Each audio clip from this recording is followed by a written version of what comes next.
రాత్రంతా పడుకుని ఉదయాన్నే లేచినప్పుడు నోటి నుంచి ఎంతో కొంత దుర్వాసన రావటం మామూలే. బ్రష్ చేసుకున్న తర్వాత ఎలాంటి ఇబ్బంది ఉండదు. కానీ మనలో కొంతమందికి నోటి నుంచి ఎప్పుడూ వాసన వస్తూనే ఉంటుంది. ఉదయం సాయంత్రం 2 పూటలా బ్రష్ చేసుకున్నా, కిల్లి మింటు వంటి సుగంధ ద్రవ్యాలు నములుతున్నా నోటి దుర్వాసన వదలకుండా వేధిస్తూనే ఉంటుంది. ఈ పరిస్థితి తమతో పాటు ఎదుటివారికి కూడా ఇబ్బందికరంగా ఉంటుంది. కొత్తవాళ్లైతే మొహమాటం లేకుండా దూరంగా వెళ్ళిపోతూ ఉంటారు. తీవ్రమైన ఆత్మన్యూన్యతను తెచ్చిపెట్టే నోటి దుర్వాసనను వదిలించుకునే మార్గాల గురించి ఇప్పుడు తెలుసుకుందాం.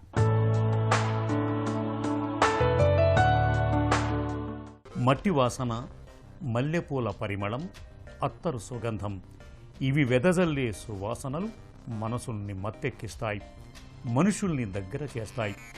అదే చెడు వాసన అందరినీ దూరం జరిగేలా చేస్తాయి. నోటి దుర్వాసన ఈ కోవలోకే వస్తుంది. నోరంతా వాసన రావటం మనలో చాలామందికి అనుభవమే. ఘాటైన పదార్థాలు తిన్నప్పుడు నోరు వాసన రావటం, ఆపై బ్రష్ చేసుకోగానే ఆ వాసన వదిలిపోవటం మనకు తెలిసిందే. అయితే కొంతమందికి 2 పూటలా బ్రష్ చేస్తున్నా నోటి కంపు వదిలిపోనట్టు మొండిగా మారి వేధిస్తూ ఉంటుంది. ఫలితంగా 10 మందితో కలవటానికి, వారితో మాట్లాడటానికి ఎంతో ఇబ్బందిగా ఉంటుంది. దగ్గరకు వెళ్ళి మాట్లాడటానికి ప్రయత్నిస్తున్న కొద్దీ ముఖం చిట్లించుకుంటూ దూరం జరిగిపోతూ ఉంటారు. సాధారణంగా ధూమపానం, మద్యపానం, గుట్కా, తంబాకు, ఒక్కపొడి లాంటి అలవాట్లున్న వారిలో నోటి దుర్వాసన ఎక్కువగా చూస్తుంటాం. కానీ కొంతమందిలో ఎలాంటి అలవాట్లు లేకపోయినా ఈ సమస్య కనిపిస్తూ ఉంటుంది. ఇందుకు సరైన నోటి శుభ్రత పాటించకపోవటం మొదలుగని కడుపులో జీర్ణ వ్యవస్థ పనితీరు సరిగా లేకపోవటం వరకు చాలా కారణాలే కనిపిస్తాయని చెబుతారు నిపుణులు. బ్యాడ్ బ్రెత్ ఎందుకు వస్తుందంటే మనం ఎవ్రీడే ఫుడ్ తీసుకుంటూ ఉంటాము. ఏ కారణం చేతైనా ఆ ఫుడ్ని ప్రాపర్గా మనం బ్రష్ చేయకపోయినా, ఆ ఫుడ్ బయటికి వెళ్ళకపోయినా అప్పుడు ఏమవుతుందంటే దాని మీద బ్యాక్టీరియా యాక్ట్ చేస్తూ ఉంటాయి. సో ఆ ఫుడ్ మీద బ్యాక్టీరియా యాక్ట్ చేసి దాని నుంచి యాసిడ్ అనేది ప్రొడ్యూస్ అవుతూ ఉంటుంది. సో అది మన నోట్లో ఇరుక్కుపోయి ఉన్న ఫుడ్ మీద యాక్ట్ చేసి ఇంకా ఆ బ్యాక్టీరియా మల్టిప్లై అవుతూ ఉంటుంది. ఎప్పుడైతే మన బాడీలో ఈ ఫుడ్ మన నోట్లో ఇరుక్కుపోయి ఉంటుందో ఆ బ్యాక్టీరియా మల్టిప్లికేషన్ అనేది జరుగుతూ ఉంటుంది. సో బ్యాక్టీరియా అనేది ఎవ్రీడే చాలా ఫాస్ట్గా మల్టిప్లై అవుతూ ఉంటుంది. మన నోట్లో కొన్ని వేల మైక్రో ఆర్గానిజమ్స్ ఉంటాయి. బట్ అవన్నీ కమెన్సల్స్, అంటే మన నోట్లో ఉండి మనకు హెల్ప్ చేస్తూ ఉంటాయి అవి. కానీ ఎప్పుడైతే మనం ఇంప్రాపర్ హైజీన్ ఉంటామో అప్పుడు బ్యాడ్ బ్యాక్టీరియా కూడా బాగా మల్టిప్లై అయిపోయి అవి మనకే హాని చేస్తూ ఉంటాయి. కాబట్టి ఎవ్రీడే మన నోట్లో కంప్లీట్ మనం తిన్న ఫుడ్ అంతా వెళ్ళిపోయేలా చూసుకోవాలి. సో ఎప్పుడైతే ఆ ఫుడ్ ఇన్ బిట్వీన్ టీత్ తురుక్కుంటుందో అప్పుడు మనకి బ్యాడ్ బ్రెత్ ఉంటుంది. సో మనం కంప్లీట్గా బ్రషింగ్ రోజుకు 2 పూటలు చేయాలి. నోటి దుర్వాసనకు ప్రధాన కారణం సరైన నోటి శుభ్రత పాటించకపోవటమే.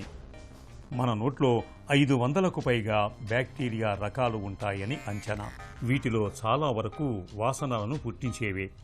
ఇలాంటి పరిస్థితుల్లో నోటిని సరిగా శుభ్రం చేసుకున్నట్టయితే వాసనను పుట్టించే బ్యాక్టీరియా తామరతంపరగా వృద్ధి చెందుతుంది.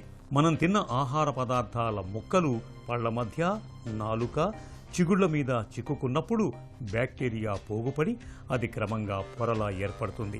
ఈ బ్యాక్టీరియా లాలాజలంలోని గ్లూకోజు, పెప్టైడ్లు, ప్రోటీన్ల వంటి కర్బన పదార్థాలను క్షీణింపజేసే క్రమంలో వాసన పుట్టించే రసాయనాలు ఉత్పత్తి అవుతాయి. ఇవి శ్వాసలో కలిసి దుర్వాసన కలిగిస్తాయి. చిగుళ్ల వాపు, పిప్పిపళ్ళు, జ్ఞానదంతాలు, బ్రేసెస్ వంటి పరికరాలు, కట్టుడు పళ్ల మూలంగా కూడా నోరంతా చెడు వాసన వచ్చే అవకాశం ఉంటుంది. ముక్కు చుట్టుపక్కల ఉండే గాలి గదులు, గొంతు, ఊపిరితిత్తులు, అన్నవాహిక, జీర్ణాశయంలో తలెత్తే సమస్యలు దుర్వాసనకు దారితీయచ్చు. మధుమేహం, కాలేయ వైఫల్యం, కీటో అసిడోసిస్, నోరు ఎండిపోవటం వంటి సమస్యల మూలంగా కూడా నోటి దుర్వాసన తలెత్తే అవకాశం ఉంటుందని చెప్తారు డాక్టర్లు. మార్నింగ్ లెగ్గానే ఒకసారి, నైట్ పడుకునే ముందు ఒకసారి, ఈ 2 సార్లు బ్రష్ చేస్తే కనుక మన నోట్లో ఉన్న బ్యాక్టీరియా నార్మల్ హెల్తీ బ్యాక్టీరియా అనేది ఉంటుంది.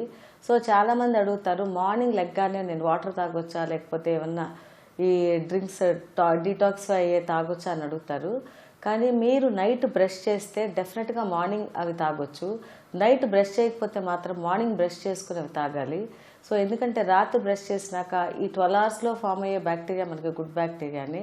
సో ఈ బ్యాడ్ బ్రెత్ అనేది మనకి బ్యాక్టీరియా మల్టిప్లై అయ్యి అది మోర్ యాసిడ్ ప్రొడ్యూస్ అయ్యి వస్తూ ఉంటుంది. అండర్ ద గమ్స్ క్యాలిక్యులస్ ఉంటే ఈ చిగుళ్ళ కింద మనం తిన్న ఫుడ్ ప్లాక్ అనేది ఇరుక్కుపోయి అది గట్టిగా అయిపోయి క్యాలిక్యులస్ అవుతుంది. ఎప్పుడైతే క్యాలిక్యులస్ చిగుళ్ళ కింద ఉంటుందో అప్పుడు మన గమ్స్ ఇన్ఫ్లేమ్ అయ్యి రెడ్గా అయ్యి దాని నుంచి మనకి బ్లీడింగ్ అనేది స్టార్ట్ అవుతూ ఉంటుంది. బ్లీడింగ్తో పాటు మనకి బ్యాడ్ బ్రెత్ కూడా వస్తుంది. మనం ఇంకా నెగ్లెక్ట్ చేస్తే ఆ కింద ఉన్న బోన్ అరిగిపోయి గ్రాండ్యులేషన్ టిష్యూ అయ్యి ఇంకా ప్యూట్రిఫై అయ్యి ఇంకా బ్యాడ్ బ్రెత్ అనేది వస్తుంది. సో ఇవన్నీ మనకి నోటికి సంబంధించినవి. తర్వాత టంగ్ మీద ఎప్పుడన్నా కోటింగ్ ఫామ్ అయినా కూడా బ్యాడ్ బ్రెత్ వస్తుంది. ఇన్ బిట్వీన్ టీత్ ఏదైనా పుచ్చులున్నా కొంతమంది పైన పళ్ళన్నీ నీట్గా ఉంటాయి, ఎక్కడ ఎటువంటి గార ఉండదు, అయినా వాళ్ళు మాట్లాడుతుంటే మనకి బ్యాడ్ బ్రెత్ అనేది వస్తూ ఉంటుంది. సో వాళ్ళని మనం ప్రాపర్గా ఎగ్జామిన్ చేస్తే ఇన్ బిట్వీన్ టీత్ క్యావిటీస్ ఉంటాయి, సో వాళ్ళకి బ్యాడ్ బ్రెత్ ఉంటుంది. సో ఇవన్నీ డెంటల్ రిలేటెడ్ బ్యాడ్ బ్రెత్. ఇది కాకుండా కొంతమందికి ఏమన్నా నేసల్ ప్రాబ్లమ్స్ ఉంటే, ఏదైనా సైనస్ ప్రాబ్లమ్స్ ఉన్నా కూడా అవి నోట్లోకి డ్రైన్ అయ్యి అక్కడి నుంచి బ్యాడ్ బ్రెత్ ఉంటుంది. ఇది కాకుండా కొంతమందికి థ్రోట్లో ఇన్ఫెక్షన్స్ ఉంటే, ఈ కంప్లీట్గా థ్రోట్ ఇన్ఫెక్షన్స్ ఉన్నప్పుడు ఆ సిక్రీషన్స్ కూడా బ్యాడ్ బ్రెత్ క్రియేట్ చేస్తూ ఉంటుంది. సో ఈ టంగ్ మీద ఏమైనా ఫంగల్ ఇన్ఫెక్షన్స్ ఉన్నా కూడా బ్యాడ్ బ్రెత్ ఉంటుంది. నోటి దుర్వాసనకు కారణాన్ని గుర్తిస్తే చికిత్స తేలికవుతుంది. చాలా వరకు దీనికి మూలం నోట్లోనే ఉంది. కాబట్టి నోటిని శుభ్రంగా ఉంచుకోవటం చాలా కీలకం. రోజు ఉదయం నిద్ర లేచాక రాత్రి పడుకోబోయే ముందు బ్రష్తో పళ్లను తోముకోవాలి. ప్రతి 2-3 నెలలకోసారి బ్రష్ను మార్చాలి. సన్నటి దారంతో దంతాల మధ్య శుభ్రం చేసుకోవటం మేలు. తరచూ డాక్టర్ను సంప్రదించి పళ్లను చిగుళ్లను శుభ్రం చేయించుకోవాలి. కట్టుడు పళ్ళు, బ్రిడ్జులు, మౌత్ గార్డ్ అమర్చుకునేవారు రోజు వాటిని శుభ్రం చేసుకోవాలి. మద్యం, పొగాకు నోరు ఎండిపోయేలా చేస్తాయి కాబట్టి వీటిని మానేయాలి. ఒకవేళ దీర్ఘకాలంగా నోరు ఎండిపోతుంటే లాలాజలాన్ని ఉత్పత్తి చేసే మందుల్ని డాక్టర్ సలహా మేరకు వాడుకోవాలి. నోరు ఎండిపోవటం, చిగుళ్ల వాపు వంటి సమస్యలుంటే తగు చికిత్స తీసుకోవాలి. మధుమేహులు గ్లూకోజును నియంత్రణలో ఉంచుకోవాలి. శ్వాసకోశ ఇన్ఫెక్షన్లు, జీర్ణకోశ సమస్యలు, కాలేయ జబ్బు, కిడ్నీ వైఫల్యం వంటి సమస్యలతో దుర్వాసన వస్తూ ఉంటే ఆయా జబ్బులకు విధిగా చికిత్స తీసుకోవాలి. బ్యాడ్ బ్రెత్ అనేది లోకల్గా ఉండొచ్చు, జనరలైజ్డ్గా ఉండొచ్చు. సో ట్రీట్మెంట్ అనేది మనం depending upon the cause treatment అనేది ఇస్తాము. సో చాలామందికి ఏంటంటే పొద్దున తిని మళ్ళీ ఎప్పుడో మధ్యాహ్నం తిని మళ్ళీ నైట్ అట్లా లాంగ్ ఇంటర్వెల్స్ ఇస్తూ ఉంటారు. ఈ లాంగ్ ఇంటర్వెల్లో కూడా వాళ్ళకి కొంచెం బ్రీత్ అనేది కొంచెం డిఫరెంట్గా ఉంటుంది. సో వాళ్ళకి ఏంటంటే ఇన్ బిట్వీన్ ఫుడ్ మనం ఏదన్నా ఫ్రూట్స్ కానీ అట్లాంటివి తినమని చెప్తాను. అయితే డ్రై ఫ్రూట్స్ కానీ యాపిల్ కానీ గోవా కానీ అట్లా తిన్నట్టయితే ఫ్లష్ అవుట్ అవుతూ ఉంటుంది సలైవా. సో ఎక్కువ సలైవేషన్ ప్రొడ్యూస్ అయితే బ్యాడ్ బ్రెత్ అనేది తగ్గుతూ ఉంటుంది. సో ఇన్ బిట్వీన్ ఫుడ్ కంపల్సరీగా ఏదో ఒకటి తినమని చెప్తాము. అట్లా అని వాళ్ళు ఈ పేస్ట్రీస్ కానీ బిస్కెట్స్ కానీ అట్లా స్టార్చ్ ఫుడ్స్ తినటం అనేది కరెక్ట్ కాదు. So any foods fibrous fruits కానీ లేకపోతే డ్రై ఫ్రూట్స్ కానీ అలాంటివి తింటే బెటర్. సో ఈ బ్యాడ్ బ్రెత్ అనేది కొంతవరకు అవాయిడ్ చేయొచ్చు. కంపల్సరీ ట్వైస్ బ్రషింగ్ చేయాలి. ఏమాత్రం గార మీరు నోటీస్ చేసినా కూడా ఇమీడియట్గా క్లీన్ చేయించుకోండి.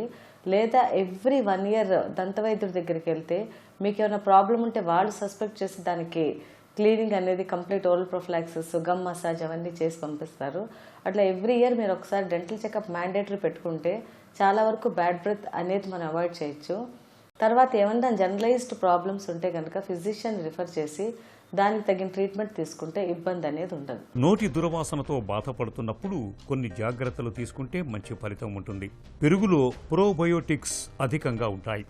నిత్యం పెరుగును తీసుకోవటం వల్ల నోటి దుర్వాసన క్రమంగా తగ్గే అవకాశం ఉంటుంది. అలాగే గ్రీన్ టీ తాగటం వల్ల కూడా మంచి ఫలితం ఉంటుంది. గ్రీన్ టీలో ఉండే యాంటీ ఆక్సిడెంట్లు నోటిలోని క్రిములను నాశనం చేసి దుర్వాసన తగ్గేలా చేస్తాయి. రోజువారీ ఆహారంలో క్యాప్సికమ్, బ్రొకోలీలను తరచుగా తీసుకోవటం మేలు. వీటిలో ఉండే విటమిన్ సి క్రిములను చంపేస్తుంది. దీంతో నోరు దుర్వాసన రాకుండా ఉంటుంది. విటమిన్ సి ఎక్కువగా లభించే నారింజ, కివి, స్ట్రాబెర్రీ, పైనాపిల్ వంటి పండ్లు నోటి దుర్వాసనను తగ్గించటంలో తోడ్పడతాయి. నిమ్మజాతి పండ్లను తీసుకోవటం వల్ల చిగుళ్ళు, దంతాలు కూడా దృఢంగా మారుతాయి. భోజనం చేశాక 1-2 లవంగాలను నోట్లో వేసుకొని చప్పరించటం, సోంపు తినటం, 1-2 పుదీనా లేదా తులసి ఆకులను అలాగే పచ్చిగా నమలటం వల్ల కూడా నోటి దుర్వాసన తగ్గే అవకాశం ఉంటుంది. ఎన్ని జాగ్రత్తలు తీసుకున్నా నోటి దుర్వాసన తగ్గనప్పుడు ఆలస్యం చేయకుండా డాక్టర్ల పర్యవేక్షణలో చికిత్స తీసుకోవాలి.